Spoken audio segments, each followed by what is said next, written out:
Hi అందరికీ నమస్కారం. నిన్న రైల్వే కోడూరులో జరిగిన అంశం మీద నేను వీడియో చేశాను. వీడియో చేసిన తర్వాత దాని మీద నాకు ఇవాల్టికి దాదాపు ఒక 15 నుంచి 20 కాల్స్ వచ్చాయి. తాతంశెట్టి నాగేంద్ర అరాచకాలకు సంబంధించి అనేక మంది నాకు వీడియోలతో సహా పంపిస్తూ ఉన్నారు. అయితే తాతంశెట్టి నాగేంద్రతోటి నాకు వ్యక్తిగతమైన వైరం లేదు, సిద్ధాంతపరమైన అంశం మాత్రమే. కాబట్టి నేను అవన్నీ మీ ముందుకు తీసుకొచ్చే ప్రయత్నం చేయట్లా.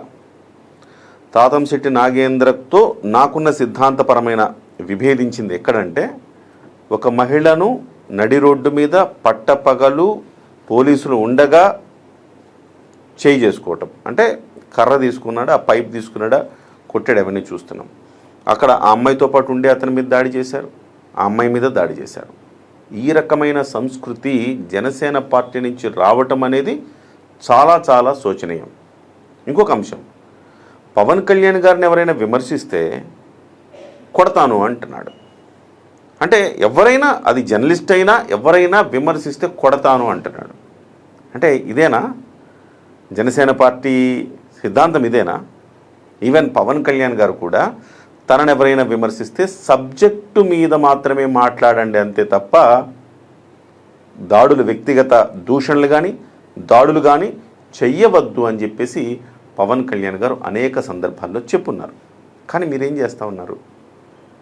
పవన్ కళ్యాణ్ గారిని పక్కన పెట్టి, ఆయన సిద్ధాంతాలని పక్కన పెట్టి ఈ రకమైన దూకుడిని ప్రదర్శిస్తూ ఏం సందేశం ఇవ్వాలనుకుంటున్నారు? సో ముఖ్యంగా గతంలో వైసీపీ ఏం చేసిందో ఇదే మేము చేస్తామని చెబితే ఇవాళ ఎన్ని సీట్లు వచ్చినాయో వైసీపీకి, ఎలాంటి పరిస్థితి ప్రజలు చూపించారో మనం చూస్తున్నాం. అదే పరిస్థితి రేపు కూటమికి రాదన్న గ్యారంటీ ఏంటి? ముఖ్యంగా 21 స్థానాలు 100% జనసేన పార్టీ స్ట్రైక్ రేట్ సాధించిందంటే ఇది కేవలం ఒకళ్ళది కాదు. పవన్ కళ్యాణ్ గారి సిద్ధాంతాలు, ఆశయాలకు అనుగుణంగా అనేక వేల మంది పనిచేశారు. అంటే లక్షలను ఎందుకు అంటలేదంటే వేల మంది త్యాగాలు చేసి పనిచేశారు. ఒక కెనడా నుంచి ఒకడు, అమెరికా నుంచి ఒకడు, లండన్ నుంచి ఒకడు, దుబాయ్ నుంచి ఒకడు, కువైట్ నుంచి ఒకడు, ఇట్లా వాళ్ళు స్వతంత్ర ఉద్యమంలో వచ్చి ఓటేసినట్టుగా ఓటేశారు. వచ్చి అలాంటి మూమెంటము వచ్చింది 2024లో. పవన్ కళ్యాణ్ గారు లాంటి నాయకుడు రావాలి, ఇవాళ కాకపోతే ఇంకెప్పుడు కాదు అన్నంతగా పోరాడి తెచ్చుకున్నారు, ఈ జనసేన పార్టీని గెలిపించుకున్నారు. సో ఇవాళ అందరి త్యాగాలు, పవన్ కళ్యాణ్ గారు సెంట్రిక్, పవన్ కళ్యాణ్ గారే 1 to 10, కానీ పవన్ కళ్యాణ్ గారికి ఆశయాలకు లోబడి ఎంతోమంది త్యాగాలు చేసి పనిచేశారు. వాళ్ళొక వ్యక్తి చెప్తా ఉన్నాడు, టీ షాపులు నడుపుతూ ఆ టీ షాపుల నుంచి 5 లక్షల రూపాయల ఆదాయం వస్తే 2 నుంచి 3 లక్షల రూపాయలు జనసేన పార్టీకి ఖర్చు పెట్టేవాడు గత 10 ఏళ్లుగా. అలా చేస్తూ పాలకొండ అనే నియోజకవర్గంలో అతను సత్యబాబుని పవన్ కళ్యాణ్ గారే స్వయంగా చెప్పారు.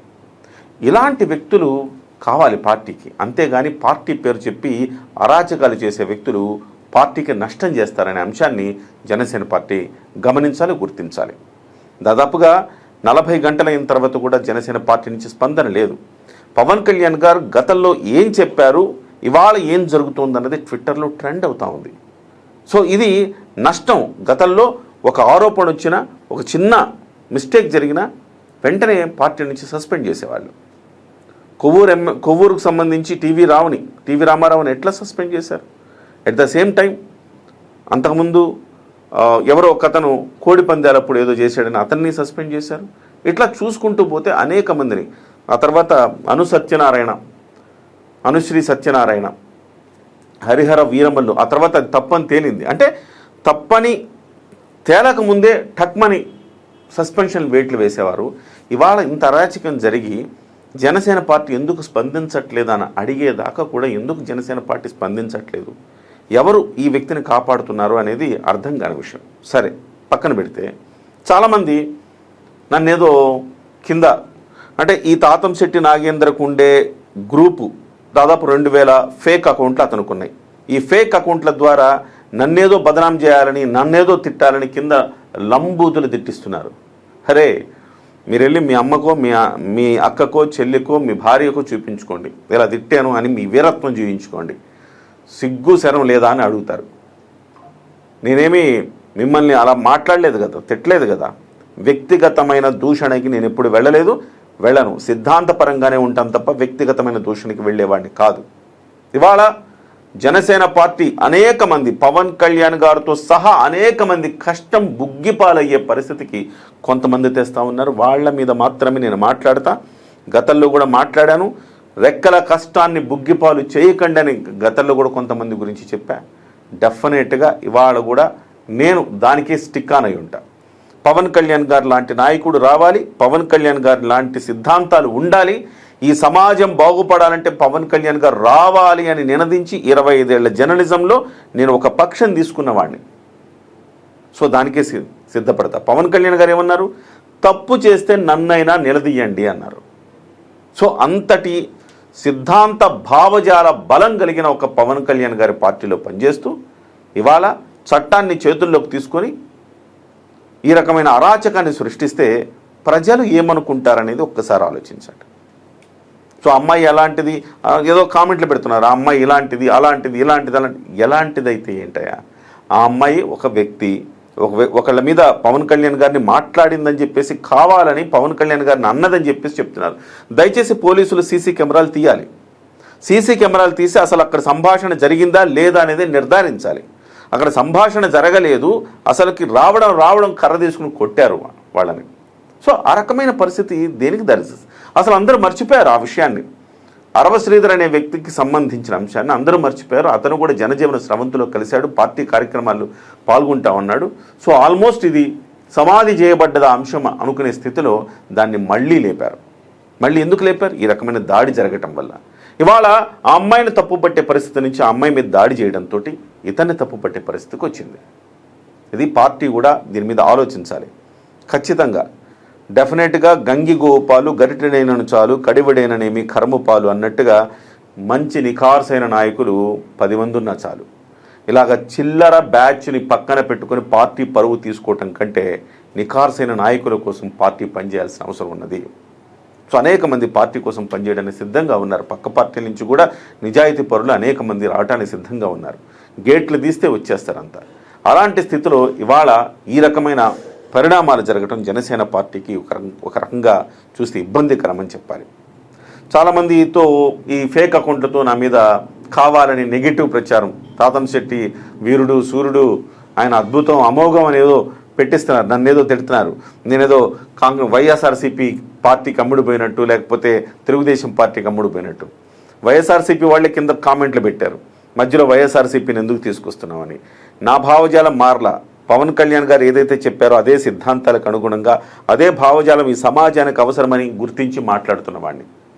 మీ భావజాలాలు మారచ్చు, సందర్భానికి అనుగుణంగా, అవసరాలకు అనుగుణంగా మీ భావజాలాలు మారచ్చు. ఎవరైతే సమాజ నిర్మాణాన్ని ఎవరైనా కోరుకుంటే, ప్రజాస్వామ్యయుతమైన ప్రభుత్వాలను ఎవరైనా కోరుకునే వాళ్ళు ఖచ్చితంగా నా వీడియోల్ని సమర్థిస్తారు. అలా కాదు, మేము ఏం చేసినా, ఇలాంటి నాయకులు, చిల్లర నాయకులు ఏం చేసినా మేము సమర్థిస్తాం. సో అవతల వాడిని అవసరమైతే కొడతాము, తిడతాము, జర్నలిస్ట్ అయినా కొడతాము, తిడతామంటే మీరు ఇలాంటి వాళ్ళు నా ఛానల్లో మీరు ఉండక్కర్లా, మీరు అన్సబ్స్క్రైబ్ చేయొచ్చు. ఎవరో చెప్తున్నారు నేను సబ్స్క్రైబ్ చేశాను, నేను ఈ సబ్స్క్రైబర్ని, అది వద్దునైనా దయచేసి చెప్తున్నా, మీలాంటి భావజాలం ఉండేవాళ్ళు నాకు అవసరం లేదు. నేను నిఖార్సుగా ఉంటా, నిజాయితీగా ఉంటా, మంచిని మంచిగా చెప్తా, చెడుని చెడుగా చెప్తా. నాకు ఎట్లాంటి ములాజులు లేవు. పవన్ కళ్యాణ్ గారు ఇవాళ అనేక గొప్ప కార్యక్రమాలు చేస్తుంటే ప్రతి కార్యక్రమాన్ని మేము చెప్తూనే ఉన్నాం. అవసరం వచ్చినప్పుడు విమర్శ కూడా చేస్తాం. సద్విమర్శలు అర్థం చేసుకుంటే ఖచ్చితంగా మంచిగా జరుగుతుంది. లేదు, అర్థం చేసుకోలేని పరిస్థితి ఉంటే కనుక ఎవరు ఏం చేయలేరు. ఇప్పటికైనా జనసేన పార్టీ ఇలాంటి వాళ్ళ మీద ఎంతో కొంత యాక్షన్ తీసుకోకపోతే కనుక ఖచ్చితంగా డ్యామేజ్ అయితే ఉంటుంది. ఇవాళ సర్వే చేస్తే రైల్వే కోడూరులో 40,000 ఓట్ల తేడాతో మినిమం జనసేన పార్టీ ఓడిపోయే పరిస్థితి ఉంది. ఇంకా 3 ఏళ్ళు ఉంది, సరిదిద్దుకునే అవకాశం ఉంది. అవకాశాన్ని జనసేన పార్టీ అందిపుచ్చుకోవాలి. ఇలాంటి నాయకుల్ని డిజోన్ చేసుకోవాల్సిన సమయం ఆసన్నమైంది.